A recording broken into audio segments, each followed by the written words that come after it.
Alors maintenant, il me reste à parler et à déterminer les paramètres de dispersion. Donc, il y en a un que j'ai omis de parler dans les vidéos précédentes, c'est l'étendue. Je vous rappelle que l'étendue, alors il n'y a pas de... Moi, je l'écris plutôt un grand E. Donc, et l'étendue, elle vaut 5,99 ou, si vous préférez, 6. Pourquoi? L'étendue, sa formule, c'est xmax moins xmin. Donc, dans la colonne des classes, la plus petite des valeurs, c'est 0, la plus grande, c'est 6 non compris, d'où le 5,99. Et donc, si je fais le calcul de 5,99 moins 0, c'est comme ça que j'obtiens 5,99.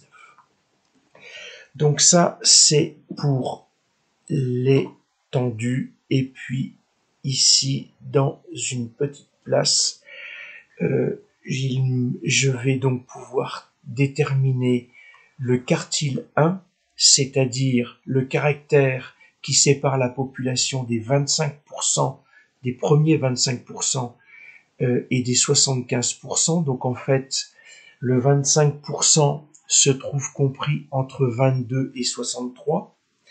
Le 25%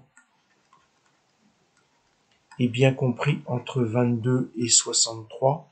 Donc, le quartile 1, c'est aussi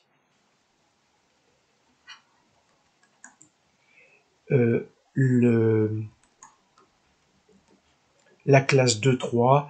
Votre calculatrice le donne comme étant 2,5.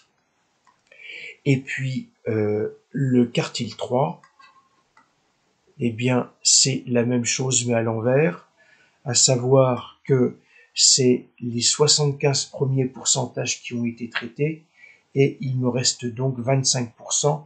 Donc en fait, les 75% se trouvent ici. Les 75% sont bien compris entre 64 et 85.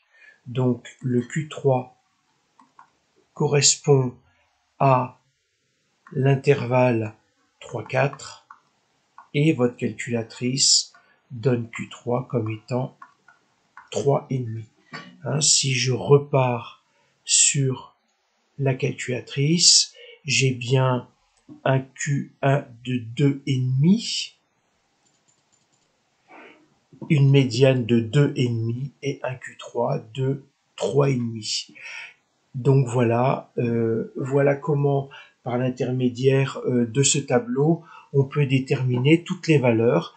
Alors, juste une dernière petite chose, qu'est-ce qui m'est arrivé? Je reprends dans les calculs. Juste ceci, sigma x, ça n'est pas de votre niveau, c'est du niveau de première, c'est ce qu'on appelle l'écart type. Donc l'année prochaine, non seulement il faudra que vous maîtrisiez tout ce dont je viens de vous parler, mais en plus, on ajoutera un nouveau critère de dispersion.